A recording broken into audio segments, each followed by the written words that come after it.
नमस्कार बच्चों, क्लास 10। जैसे कि आज मेरा आपका 19वां वीडियो है और उसमें आपका जो टॉपिक था वो था कंप्यूटर, यानी कंप्यूटर पर आपका निबंध था। तो बच्चों, आज मैं आपको कंप्यूटर पर निबंध आपको आज मैं समझाऊंगी कंप्यूटर और उसकी उपयोगिता। ठीक है बच्चों। तो बच्चों, दिनांक है आज आपकी 22/5/2021, कक्षा है आपकी 10।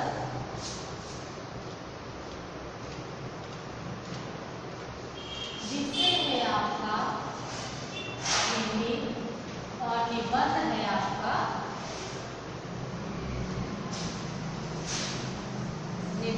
आपका कंप्यूटर और उसकी उपयोगिता।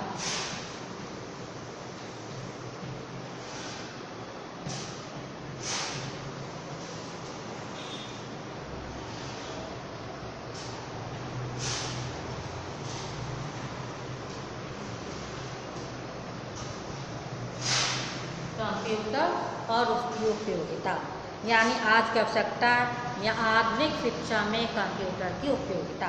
तो सबसे पहले इसके रूपरेखा।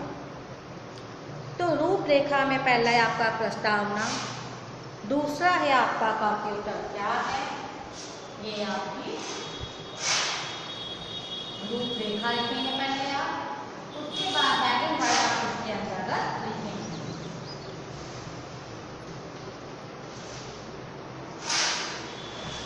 प्रस्तावना,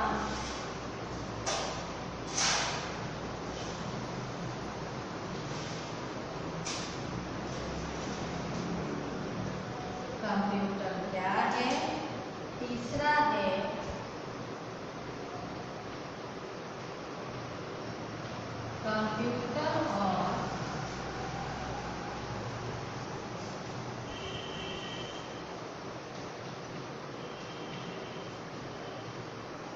कंप्यूटर और उसके उपयोग।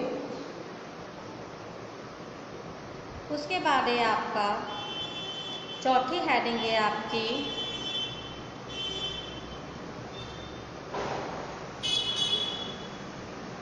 कंप्यूटर और मानव मस्तिष्क।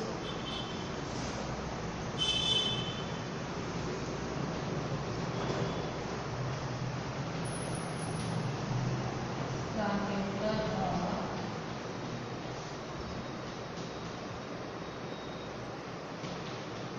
मानव मस्तिष्क। और सबसे आखिरी पांचवी हेडिंग है आपकी उपसंहार।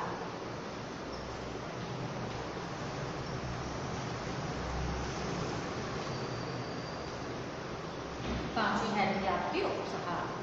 तो बच्चों, सबसे पहले हम लोग प्रस्तावना लिखेंगे। प्रस्तावना में लिखेंगे कि पिछले कई वर्षों से देश में जो कंप्यूटर की चर्चा है वो जोर शोर से है। देश को कंप्यूटरीकृत करने के प्रयास किए जा रहे हैं।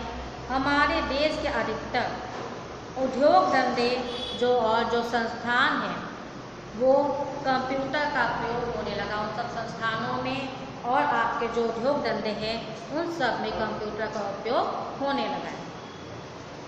यानी कि जितने भी विद्यालय हैं, विश्वविद्यालय हैं, कार्यालय हैं, उन सब में कंप्यूटर का प्रयोग किया जाने लगा है। कंप्यूटर क्या है? कंप्यूटर, इस विषय में जिज्ञासा स्वाभाविक है कि कंप्यूटर क्या है। वस्तुतः कंप्यूटर एक ऐसा यांत्रिक मस्तिष्क है जिससे विभिन्न गणित संबंधी सूत्रों और तथ्यों के संचार का कार्यक्रम पहले ही समायोजित कर दिया जाता है। यानी कंप्यूटर एक यांत्रिक मस्तिष्क है जिसमें कि जो गणित संबंधी सूत्र होते हैं या कुछ तथ्य होते हैं उनको पहले से ही वहाँ पर समायोजित करके रख दिया जाता है। और ये सबसे सर्वाधिक तीव्र, शुद्ध, एक सबसे उपयोगी गणना करने वाला जो यंत्र है वो आपका कंप्यूटर ही है। चार्ल्स बेबेज पहले ऐसे व्यक्ति थे जिन्होंने 19वीं शताब्दी के आरंभ में कंप्यूटर बनाया। ये कंप्यूटर लंबी गणनाएं कर सकता है और उनके परिणामों को मुद्रित भी कर सकता है। फिर कंप्यूटर उसके उपयोग। कंप्यूटर जो व्यापक प्रयोग जो है वो निम्नलिखित में देखा जा सकता है, जैसे कि आपका बैंकिंग के क्षेत्र में, प्रकाशन के क्षेत्र में, सूचना और समाचार प्रेषण के क्षेत्र में, कला के क्षेत्र में, औद्योगिक के क्षेत्र में, युद्ध के क्षेत्र में और डिजाइनिंग के क्षेत्र में जो कंप्यूटर का महत्व है वो देखा जा सकता है। क्योंकि जैसे बैंकिंग क्षेत्र में आजकल बैंकों में जितने भी कार्य किए जा रहे हैं, हिसाब किताब रखना, खातों का संचालन करना, ये सब कंप्यूटर के द्वारा ही किया जा रहा है। उसके प्रकाशन के क्षेत्र में, प्रकाशन समाचार पत्र और पुस्तकों के प्रकाशन में भी कंप्यूटर का विशेष योगदान रहा। सबसे पहले एक लेख संपादित होकर कुंजी पत्र के माध्यम से कंप्यूटर संचित किया जाता है। टंकित मैटर कंप्यूटर के पर्दे पर देखा जा सकता है। यहाँ कहीं त्रुटि है उसे संशोधित किया जा सकता है। उसके अलावा सूचना और समाचार के क्षेत्र में भी कंप्यूटर का जो योगदान है वो सराहनीय है। यानी कंप्यूटर के नेटवर्क के माध्यम से देश के जो दूर दूर जो प्रमुख नगर हैं, यानी सभी देश के जितने भी नगर हैं वह एक दूसरे से जोड़ने की व्यवस्था भी की जा रही है। किसके माध्यम से? कंप्यूटर के माध्यम से इन नगरों को एक दूसरे से जोड़ने की व्यवस्था की जा रही है। उसके बाद डिजाइनर के क्षेत्र में भी कंप्यूटर का विशेष योगदान है। जैसे कि जैसे कंप्यूटर के माध्यम से भवन, मोटर गाड़ियाँ, हवाई जहाज आदि के जो डिजाइन होते हैं वो तैयार किए जाते हैं। जैसे वास्तुशिल्पी अपना डिजाइन कंप्यूटर के स्क्रीन पर तैयार करते हैं और साथ में लगे प्रिंटर के द्वारा प्रिंट भी प्राप्त कर लेते हैं। उसके बाद आपका कला के क्षेत्र में भी, कला के क्षेत्र में कलाकार अपना तो कैनवस की आवश्यकता होती है, ना ब्रश की और ना रंगों की उन्हें आवश्यकता होती है। वो कंप्यूटर के सामने बैठकर जो कलाकार होता है वह अपने नियोजित प्रोग्राम के अनुसार स्क्रीन पर चित्र बनाता है और उसे वास्तविक रंगों के साथ प्रिंट भी कर देता है। यानी कि कुंजी को यानी कि चित्र प्रिंट की जो कुंजी है उसको दबाते ही प्रिंटर द्वारा कागज़ पर अपने उन्हें वास्तविक रंगों के साथ प्रिंट हो जाता है। उसके औद्योगिक से क्षेत्र में, क्योंकि बड़े बड़े उद्योग धंधों में मशीनों के संचालन कार्य अब कंप्यूटर के द्वारा किया जा रहा है। युद्ध के क्षेत्र में भी कंप्यूटर का विशेष योगदान रहा। यानी कि हमारे उद्योग जितने भी क्षेत्र हैं उन सब में कंप्यूटर का विशेष योगदान है। उसके बाद है कंप्यूटर और आपका मानव मस्तिष्क।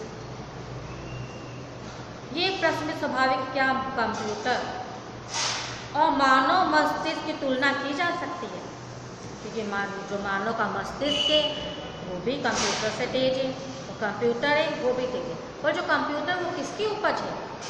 मानव के मस्तिष्क की, क्योंकि मानव के द्वारा ही कंप्यूटर का निर्माण किया गया। इन दोनों में कौन से कंप्यूटर निर्माण भी मानव बुद्धि ने किया है। कंप्यूटर कोई भी निर्णय स्वयं नहीं ले सकता, ना ही कोई नवीन बात सोच सकता है। यानी कि जो कंप्यूटर है उसका निर्माण मानव के द्वारा ही किया गया। कंप्यूटर ना तो कोई नई बात सोच सकता है, वो मानव के चलाने पर ही चलता है, अपने आप उसको चलाया नहीं जा सकता। उसके बाद आपका उपसहार। उपसहार है कि मानव जिस गति से कंप्यूटर युग की ओर बढ़ रहा है उसे देखकर ऐसा लगता है कि अपने आप को वह कंप्यूटर के हवाले करने के लिए विवश करा। क्योंकि आजकल जितने भी कार्य हो रहे हैं सब कंप्यूटर के द्वारा ही हो रहे हैं। यानी कि मनुष्य भी आज कंप्यूटर के द्वारा कार्य करने के लिए विवश हो गया है। ये सही कंप्यूटर जो कुछ भी एकत्र किया वे आज के असाधारण बुद्धिजीवियों की ही देन है। लेकिन हम ये प्रश्न पूछने के लिए भी विवश है कि जो स्मरण शक्ति कंप्यूटर को दी गई है उसे बाहर क्या हमारा कोई अस्तित्व नहीं है? हमें कंप्यूटर पर पूरी तरह आश्रित नहीं रहना चाहिए, बल्कि आश्रित ना होकर हमें जो हमारा अस्तित्व है उसे भी हमें बचाए रखना चाहिए। यानी हमें पूरी तरह से भी कंप्यूटर पर निर्भर नहीं रहना चाहिए। यानी हमारे समाज में कंप्यूटर की आवश्यकता तो है, परंतु हमें पूरी तरह उसके ऊपर निर्भर नहीं रहना चाहिए। बच्चों ये था कंप्यूटर पर निबंध। इसके पिक भी मैं आपको भेज दूँगी। पिक में करने के बाद आप इसे क्लास ग्रुप में सेंड कीजिएगा ताकि मैं आपको मार्क्स दे सकूँ। नमस्कार।